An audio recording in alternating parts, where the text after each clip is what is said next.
Welcome back. And with many brands jumping on basically any and every major holiday, often without giving the execution and message much thought, Coca-Cola seems to get it right with this ad, which depicts the late afternoon discomfort experienced by a young Muslim woman who is fasting during the holy month of Ramadan. The spot from the FP7 McCann UAE agency was posted on the Coca-Cola Netherlands Facebook page and received an overwhelmingly positive response from the more than 2.5 million people who viewed it so far. You can let us know what you think about the execution and the message of quiet support on our Facebook page.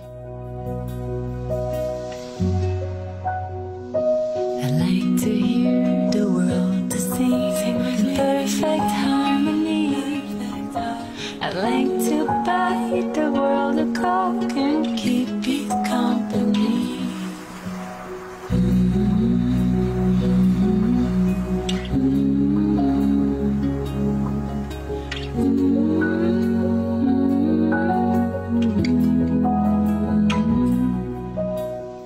Now, Creativate is a new digital playground for adventurous artists and curious audiences, I'm told.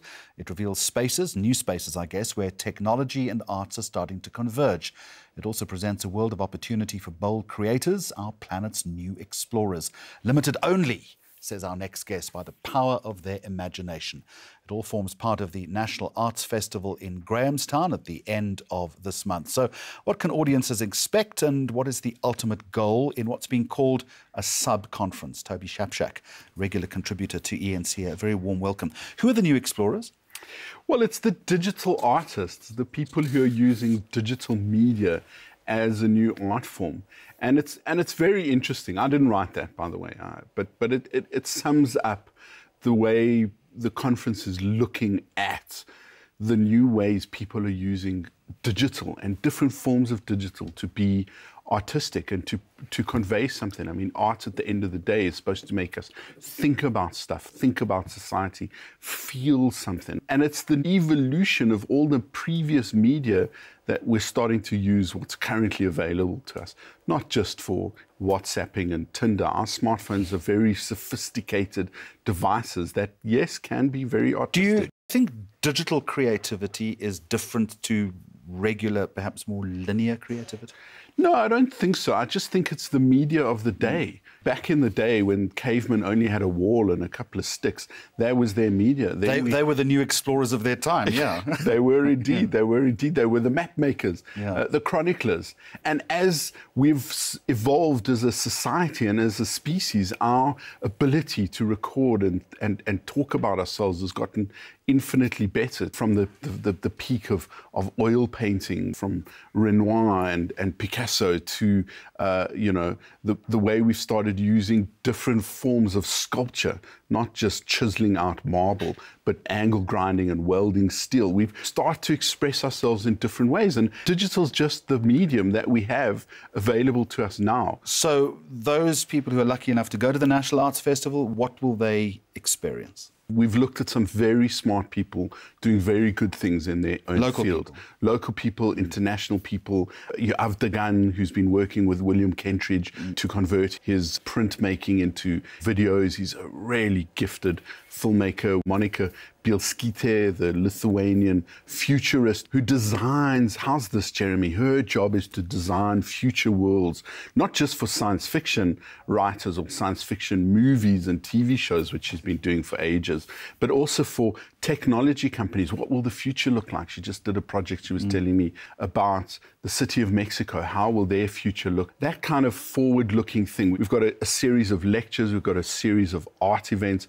How do you use virtual reality in art? We've got some great examples of how that is becoming an artistic form. Short-form art, you put on a set of VR goggles and you're having dinner around a table and you participate in the art. It's a different way of looking at things. Why, Toby Shapshak, is all of this important in the here and now? Because it's how we look at ourselves and we look at society, which is what an arts festival is all about. It's about all of those things that art does for us as a species, as a society. It reflects on us, it makes us think. It also entertains us and it also educates us. There's going to be a lot of stuff for youngsters, for kids, school kids, how to show them what potential careers they may want to have. It's about the nature of how we express ourselves and how we communicate about ourselves using a brand new art form. And digital arts have often been dismissed, you know, in the 80s when video artists did those funny VHS which things. leads me then to my final question. You referenced the likes of Picasso and Renoir, whose work and reputation and beauty has sustained over the ages. Isn't this a more transient, erasable medium? Or do you think that it has a real sustainable tactility? Well, I think we're going to start to see that. I mean, not yet, though. I mean, firstly, I love that you're never anything but adversarial to your guests. But if you look back at painting on a canvas, I mean, isn't that transient? I mean, the fact that we've managed to preserve those art forms for so long, using paint that was meant to last for a couple of years, not a couple of 100 years, we're going to look back at this time and kind of be as dismissive, perhaps, of you know, the strange tints that people used in paintwork back then and go look at how rudimentary their technology is. This is not the end. This is just the beginning in terms of this artistic sphere. And it's a catch-all phrase, digital art, right? So it's like print or paint, or it's just one of the new art forms. All to come at the National Arts Festival at the end of this month in the City of Saints in Grahamstown. Toby Shapshak, thank you very much for joining us here on Mags on Media. Coming up on the programme, the rise of rum and the discerning South African drinker, while these consumers are shirking ubiquitous mega brands in favour of something a little more exciting.